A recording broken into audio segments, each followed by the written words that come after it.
नमस्कार, राज की बात में आपका स्वागत है। डिप्लोमेसी के लिए डिप्लोमेट्स के ऊपर थोड़ी निर्भरता चाहिए और नेतृत्व को यानी राजनीतिक नेतृत्व को उसके ऊपर भरोसा चाहिए, कुछ खुली छूट चाहिए और कुछ नए आइडिया चाहिए, जो कि 70 सालों में अभी दिख रहा है जो पहले नहीं दिखा। चाहे जवाहरलाल नेहरू प्रधानमंत्री रहे, लेकिन उन्होंने भी अपने ऊपर ज्यादा भरोसा किया, इतना ज्यादा भरोसा किया वो खुद विदेश मंत्रालय संभालते, क्योंकि उनको लगता था कि अंतर्राष्ट्रीय स्तर पर जितने देश हैं और जो हमारे साथ रहे, हमारे विरोध में रहे, उन लोगों के साथ हमारे रिश्ते जितने बेहतर हैं किसी डिप्लोमेट्स के नहीं हो सकते। इसलिए वो विदेश मंत्रालय अपने साथ रखते रहे और हिंदी चीनी भाई भाई करते हुए चीन के साथ भी संबंधों को नहीं समझा, जिसका दुष्प्रभाव भारत को भुगतना पड़ा। 1962 में उन्होंने जो अंतर्राष्ट्रीय डिप्लोमेसी में रूस के साथ थोड़े बेहतर संबंध बनाए, अमेरिका की गोद में बैठे, जिसके कारण अमेरिका रूस दोनों के बीच बैलेंस करना पड़ा और पड़ोस के देश जो भारत के इर्द गिर्द हैं, यानी कि जो पड़ोसी देश हैं, उसी के साथ संबंध बेहतर नहीं रह पाया, जिसका प्रभाव आगे के सालों में देखने को मिला।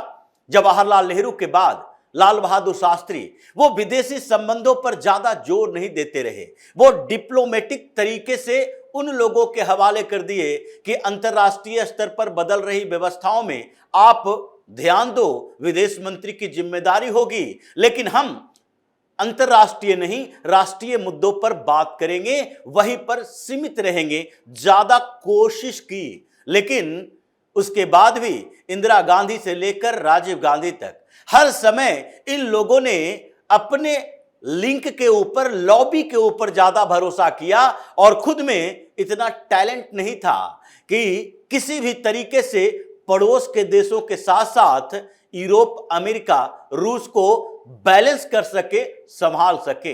लेकिन आज हमारी डिप्लोमेसी है जिसके खिलाफ राहुल गांधी कूद कूद कर विपक्ष के नेता हंगामा क्रिएट किए हुए हैं। देखो, मोदी ने तो सरेंडर कर दिया, ट्रंप के सामने सरेंडर कर दिया, ट्रंप कंट्रोल करके मोदी को रखे हुए हैं, लेकिन जो सामने में फैक्ट हैं वो तो दूसरी दिशा में बात कर रहे हैं। आज स्ट्रेट ऑफ हॉर्मुज जिस पर ट्रंप की भी नजर है, यूरोप के देश परेशान हैं और वो सब कुछ वैसा नहीं कर पा रहे कि स्ट्रेट ऑफ हॉर्मुज को अपने लिए बेहतर सुविधाएं देने के लिए ईरान को राजी कर सके। ट्रंप धमकियां तो दे सकता है, ट्रंप ईरान के कड़ी चेतावनी दे सकता है, उसके ऊपर अटैक कर सकता है, लेकिन पूरी तरह ईरान की अकड़ को तोड़ नहीं सकता। लेकिन भारत एक ऐसा देश जहां पर प्रधानमंत्री मोदी ने डॉक्टर एस जयशंकर को कुछ छूट दी है और ऐसा मैनेजमेंट किया है कि आसपास के देशों के साथ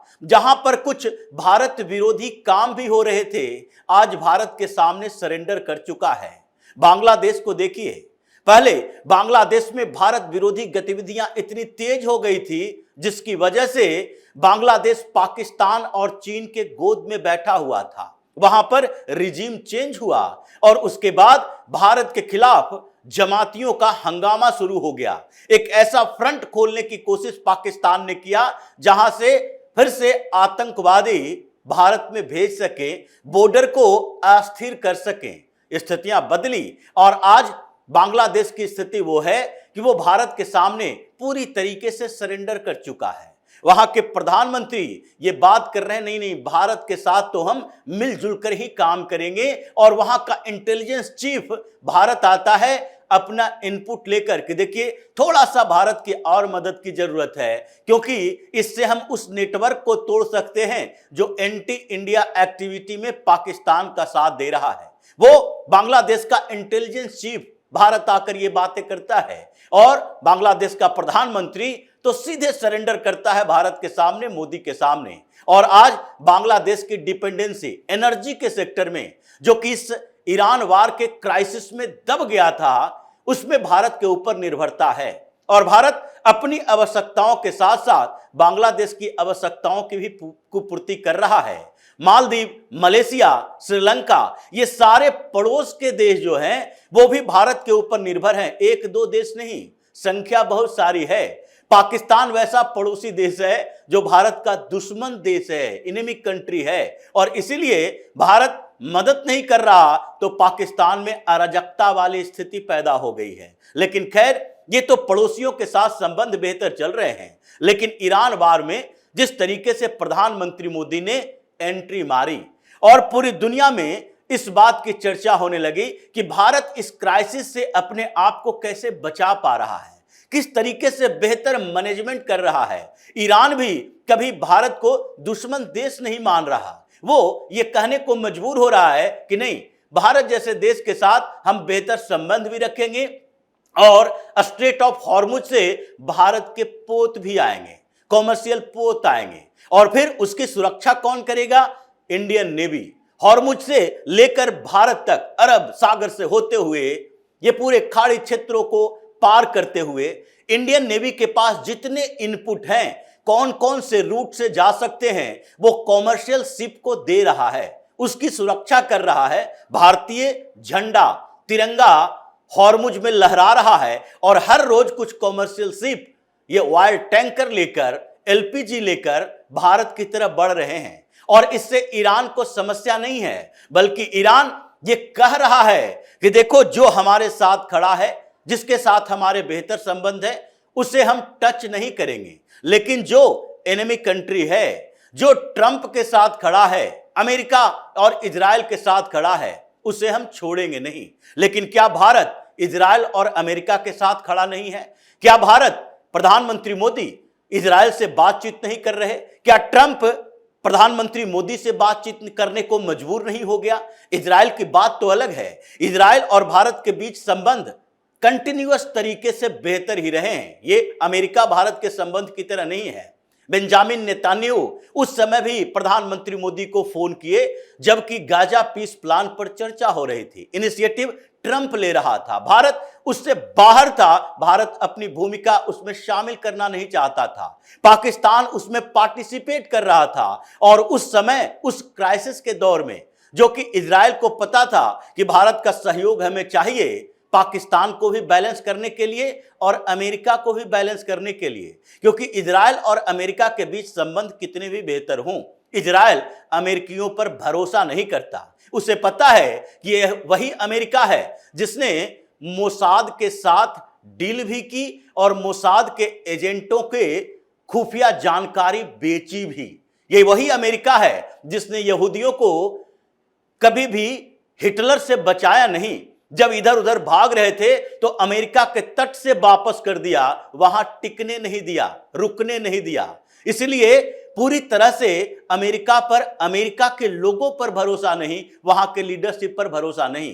तो नेतन्याहू को भी चाहिए कि एक ऐसा सपोर्ट बेस हो जिस पर भरोसा किया जा सके। और भारत, और आजकल जो भारत का लीडरशिप है, प्रधानमंत्री मोदी पर उन्हें भरोसा है। इसलिए पाकिस्तान के साथ संघर्ष के समय इजराइल खुलकर भारत का साथ दिया, और फिर इजराइल और फिलिस्तीन के संघर्ष के समय भारत ने भी खुलकर इजराइल का साथ दिया। चाहे भारत के अंदर ये मौलाना गैंग कितना भी हंगामा खड़ा करता रहे, लेकिन सरकार की तरफ से बार बार कहा गया, आतंकवादियों के खिलाफ कार्रवाई में हम कभी भी इजराइल का साथ नहीं छोड़ेंगे।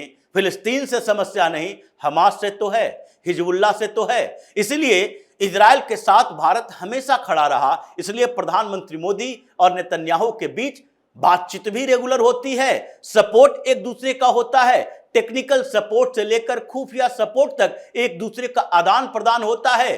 हमास के खिलाफ और जैश और लश्कर के खिलाफ, ये सब में ज्वाइंट ऑपरेशन वहां पर मोसाद के साथ रॉ का भी होता है, और इसका नतीजा पाकिस्तान भी भुगत चुका है, जहां टेरर कैंप के ऊपर मिसाइल दागे गए। और अभी हमास और हिजबुल्लाह भी समझ रहा है, जहां पर इजराइल के अटैक से लेबनान से लेकर ईरान में तबाही मची हुई है।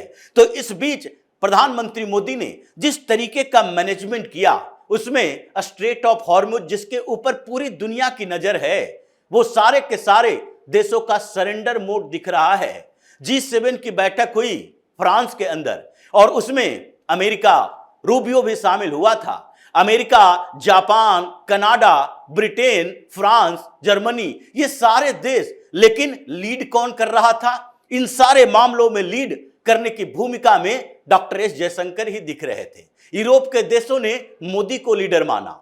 32 देश ऐसे हैं जिन लोगों ने सोच लिया कि अभी आगे के भविष्य में भारत के साथ नहीं, पीछे चलना पड़ेगा। यूरोपीय यूनियन के साथ जो ट्रेड डील हमारी हुई वो ट्रंप को तमाचा था और इसलिए इस कठिन दौर में भी फ्रांस ने तो अलग से मुलाकात की, जयशंकर के साथ बातचीत हुई और ये G7 के प्लेटफॉर्म पर नहीं, अलग से बातचीत हुई कि इस क्राइसिस के दौर में भारत के साथ बेहतर संबंध का मतलब है हम भारत की तरह अपने यहां भी मैनेजमेंट कर सकें और इसके लिए ये भारत और फ्रांस के बीच डील भी हुई। यूरोप के देश भी मोदी को लीडर मानने को मजबूर हो रहे। ट्रंप सरेंडर मोड में है, उसने हथियार डाल दिए हैं इस मामले में, यानी डिप्लोमेसी के मामले में ट्रंप ने सरेंडर कर दिया। हथियार तुम्हारे पास है, विपन्स है, मिसाइल है, तुम्हारा बेड़ा है, तो फिर ईरान के खिलाफ युद्ध जारी रखोगे, लेकिन फिर भी ऐसा नहीं होगा कि ये तुम्हारी डिप्लोमेटिक जीत होगी और यही भारत कर रहा है। आज भारत के कॉमर्शियल शिप गुजर रहे हैं, भारत उस क्राइसिस से बाहर निकल रहा है और मोदी ने न केवल यूरोप, अमेरिका को सरेंडर करवाया बल्कि अपने पड़ोसी देशों को मदद करके यह दिखा दिया कि पाकिस्तान जो भारत के खिलाफ खड़ा रहता है उसके साथ कौन खड़ा रहेगा।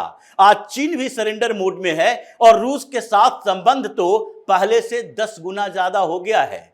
ये बीच में जो अफवाह फैलाने की कोशिश की गई कि देखो अमेरिका के दबाव में रूस के साथ संबंध खराब हो गए हैं, वो संबंध खराब नहीं हुए, वो संबंध और बेहतर हो गए और इसीलिए भारत ने हरी झंडी दे दी। S-400 की अगली खेप आ रही है भारत में और उसके साथ ही अभी ये जो तेल का खेल चल रहा है पूरी दुनिया में, भारत ने 40% एक्स्ट्रा तेल खरीदने की बात कर दी केवल रूस से।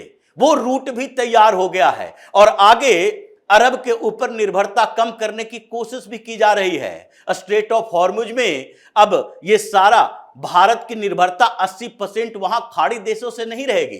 धीरे धीरे ये शिफ्ट किया जा रहा है। हम अपना बेस बढ़ा रहे हैं कि एनर्जी सिक्योरिटी के लिए अंदर से, यानी कि भारत के अंदर जो अलग अलग पावर प्लांट हैं उसकी जिम्मेदारी तो है ही। हम अपने लिए लेवल पर जो काम करते हैं वो तो करेंगे ही, लेकिन ऑयल और गैस इंपोर्ट के मामले में LPG हो, CNG हो या फिर PNG हो, ये सारे मामलों में हम कैसे दुनिया के अलग अलग देशों से कुछ न कुछ लेंगे ताकि एक क्षेत्र पर निर्भरता न रहे, इसकी भी प्लानिंग चल रही है। इसलिए ट्रंप ने तो सरेंडर कर दिया। चीन भी हाथ खड़ा कर चुका है।